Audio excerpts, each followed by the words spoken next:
వాలేదే 2 రోజుల నుంచి అంట్లా.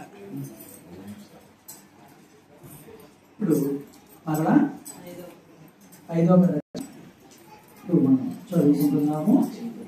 మరలా అందరూ కూడా అక్షతలు తీసుకోండి.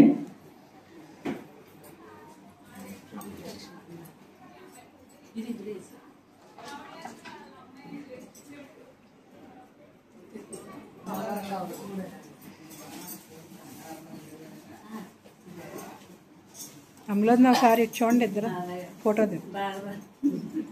తెస్తా సార్. ఆయన చూడండి. ప్రతిరోజు బాబా భిక్షకు వెళ్ళేవారు. బాబా మహిమలను పెరిగిన కొద్దీ భిక్ష వేయట్లో వారిలో శ్రద్ధ పెరిగింది. బాబా వచ్చే సమయంలోని భిక్షతో సిద్ధంగా ఉండేవారు. ఒకరోజు సావిత్రిబాయి అనే ఇల్లాలు వంట చేయడం ఆలస్యం కాగా బాబా వచ్చునని తొందరపడుతున్నది. ఇంటిలోని గల ముసలి మామగారు కూడా భోజనం ఆలస్యం ఒకట ఆకలితో అలమటిస్తున్నాడు. బాబా భిక్షకు వచ్చాడు. ఆదుర్తతో ఆమె త్వరగా వంటను ముగించుకున్నది. రొట్టెలు కూర వండడం పూర్తయినది. వాటిని పల్లెంలోనికి బాబా కొరకు సిద్ధంగా ఉంచుచున్నాడు. బాబా భిక్ష పాత్రతో వారింటికి రానే వచ్చాడు. గమనించిన సావిత్రిబాయి 2 క్షణములు మాత్రమే ఉండమని చెప్పాడు. ఇంతలోని మామగారు ఆకలితో కోడలికి కేకలు వేశారు. ఆమె బాబాకు భిక్ష వేస్తున్నాను. భిక్ష వేసిన మరుక్షణమే ఆయనకు కూడా ఆహారం వడ్డిస్తానని చెప్పి రొట్టెలను కూరలను బాబాకు వేయటకు ఇంటి బయటకు వచ్చాడు. ఆమెతో బాబా ఇట్లన్ను, అమ్మా, నీవు ముందుగా నీ మామగారికి ఆహారం ఇవ్వవాలి. ఎందుకని అడిగినవా? నీ మామగారికి ఆహారం ఇచ్చుట నీ కర్తవ్యము. నాకు భిక్ష వేయడం సత్కర్మము. సత్కర్మము కన్నా కర్తవ్యముకు నిర్వహించుటకే ప్రాధాన్యత ఇవ్వవలను. సకాలంలో నీ మామగారికి భోజనం పెట్టుట నీ ధర్మం. దానిని మొట్టమొదటిసారిగా నీవు నిర్వహించవలను.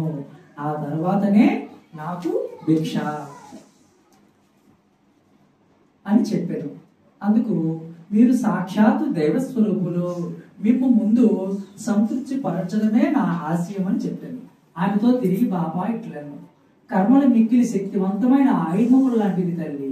భగవంతుడు నీ మామగారికి నీ దగ్గరగా ఉంచి ఆయనకు సేవ చేసే బాధ్యత నీకు అప్పగించాడు. అలాంటి దైవమే నీ ఇంటి ముంగిటి నిలిచిన నీ కర్తవ్యకే నీవు మొదటి ప్రాధాన్యత ఇవ్వాలి. అదే కర్మ సిద్ధాంతము.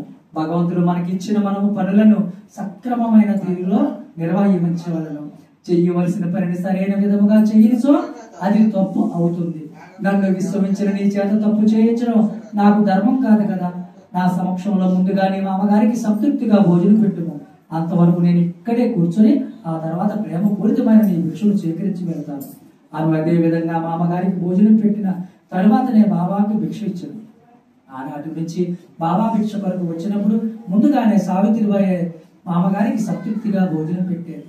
అధ్యాయం భక్తి శ్రద్ధలతో వినడం వారికి అంత్యకాలము సుఖముగా గడిచినట్లుగా సాయి అనుగ్రహించుగాక. శాంతి ప్రదాత సాయి శరణం. అక్షతలు చేశారు.